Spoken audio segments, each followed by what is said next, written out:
Radhe, central minister Vishwanath Rao का बेटा। बाहर अपॉइंटमेंट लेने को कह रहा था, उसकी जान लेने वाला था, लेकिन थप्पड़ मार के छोड़ दिया। हाईवे एक्सपेंशन कॉन्ट्रैक्ट के बारे में बात करने आया हूं। वो कॉन्ट्रैक्ट मुझे चाहिए। टेंडर क्यों नहीं भरते? It's open for all.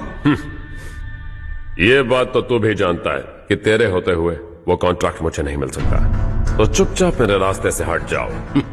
Very funny. तुम क्या समझते हो तुम्हारे कहने से सब लोग पीछे हट जाएंगे क्या? जाओ टेंडर भरो। टेंडर भरने का टाइम नहीं है, वो कॉन्ट्रैक्ट मुझे ही चाहिए। बच्चों की तरह जिद नहीं किया करते। बच्चा, चल तुझे एक कहानी सुनाता हूँ।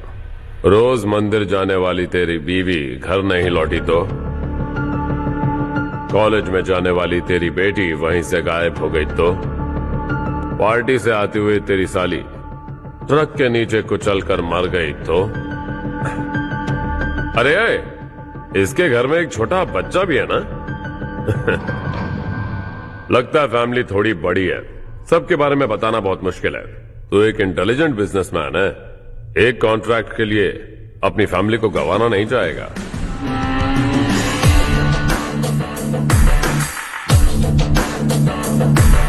ऐसी धमकियां देने वाले बहुत लोग होंगे, लेकिन मैं उनसे अलग हूं। मैं कुछ भी करूं, मुझे बचाने के लिए मेरे पीछे एक बैड फादर है।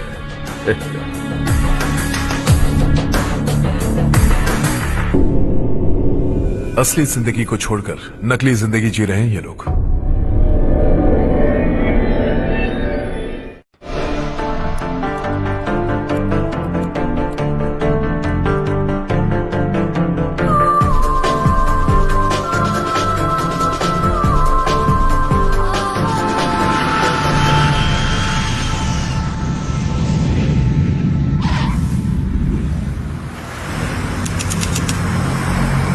कल की फेयर ओपनिंग में मुझे जरा सी भी कवरेज नहीं मिली है।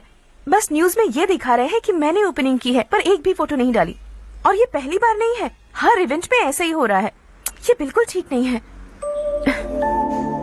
कब तक हमारे बारे में कोई और लिखता रहेगा? हम अपने बारे में खुद क्यों नहीं लिखते? तुम्हारा मतलब? सोशल मीडिया, फेसबुक, ट्विटर, सिर्फ इवेंट क्या, उसमें आप जो चाहे लिख सकती हैं।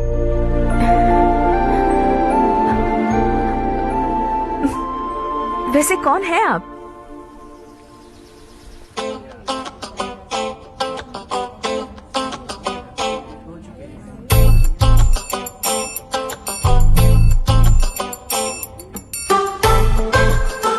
हाय। हाय। होमवर्क कर रही हो? Post graduation thesis.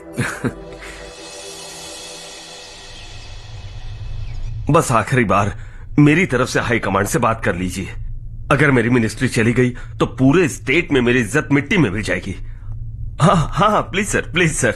Okay. Sir, बाहर कोई आया है जो आपसे मिलना चाहता है। कह रहा है आपका रिश्तेदार है। अंदर भेजो।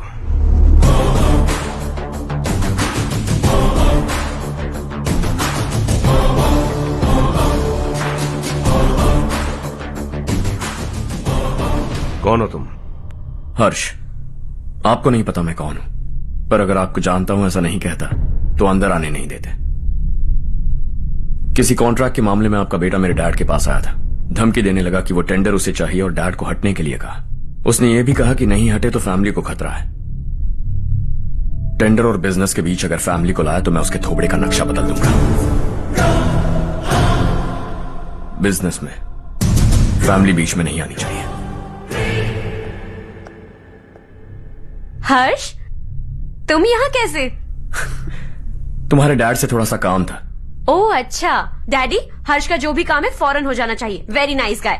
आप लोग बातें कीजिए, मैं अभी आती हूँ। क्या कह रहा था भूल गया। हाँ, फैमिली बीच में नहीं आनी चाहिए। इतने बड़े होकर अपने बेटे को यह भी नहीं सिखाया। हर्ष बेटा, अरे तुम यहाँ कैसे? बस कुछ काम से आया था आंटी। ये बहुत अच्छा लड़का है। इसका जो भी काम होगा आप तुरंत कर दीजिए। आप लोग बातें कीजिए, मैं भी आती हूँ। ठीक है। तो हम कहाँ थे? फैमिली बीच में नहीं आनी चाहिए। बिल्कुल। मेरी फैमिली पर नजर रखना बंद कर दे। ये तू भी समझ और अपने उस सिर फिरे बेटे को समझा दे। उसने कहा वो कोई भी गलत काम करे उसे बचाने के लिए उसके पीछे एक बैड फादर है। मेरी फैमिली को बचाने के लिए मैं बैड सन हूं। बैड मतलब तुझ जैसा नहीं, तुझसे ज्यादा बिगड़ा हुआ। कल सुबह तेरा बेटा मेरे ऑफिस आया, शाम को मुझे पता चला, रात को तेरी फैमिली का पता लगा, सुबह फ्लाइट में दिल्ली आया, दोपहर को तेरी बीवी से बातचीत की, शाम को तू मेरी बात समझ गया। काम उम्मीद से जल्दी हो गया। उसे समझाओगे ना? इकलौता बेटा है शायद। अब मैं निकलूं, वरना तेरी फैमिली मुझे खाने के लिए रोक लेगी। हर्ष, कहाँ जा रहे हो? खाना तैयार है, खा के जाओ ना। फ्लाइट के लिए देर हो रही है, अगली बार खाना खा के जाऊंगा।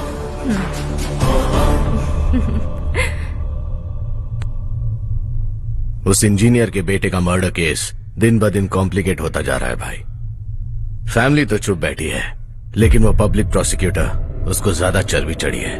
उसका कुछ करना पड़ेगा भाई। उस प्रोसिक्यूटर की फैमिली के बारे में पता कर।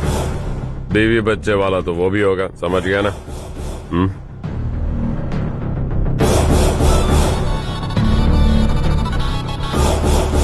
जी भैया। किसी कॉन्ट्रैक्ट के मामले में हाल ही में किसी को धमकी दी थी तूने? हाँ भाई, हाईवे एक्सपेंशन कॉन्ट्रैक्ट, उसको लेकर राधे भाई ने किसी को धमकी दी थी। तूने जिसे धमकी दी, याद रखना उसका एक बेटा भी है, और वो किसी मिसाइल से कम नहीं। सरेआम दिल्ली आकर मेरे ही घर में घुसकर मुझे ही धमकी देकर गया वो। राधे को कुछ मत बताना, ये तुम खुद ही हैंडल करना। ठीक है भाई, मैं उससे निपट लूंगा।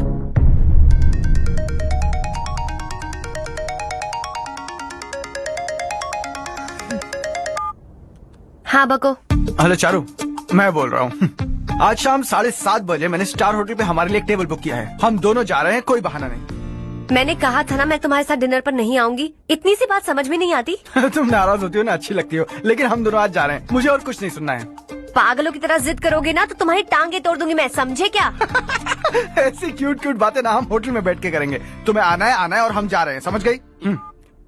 7:30 बजे होटल में टेबल बुक किया है, 9:30 बजे खुशखबरी दूंगा।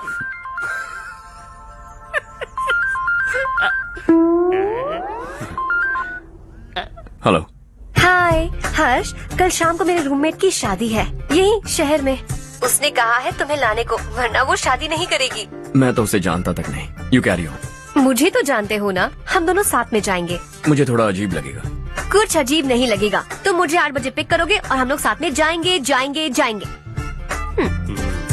क्या बात है, तुझे भी किसी ने डिनर पे बुलाया क्या? जा जा।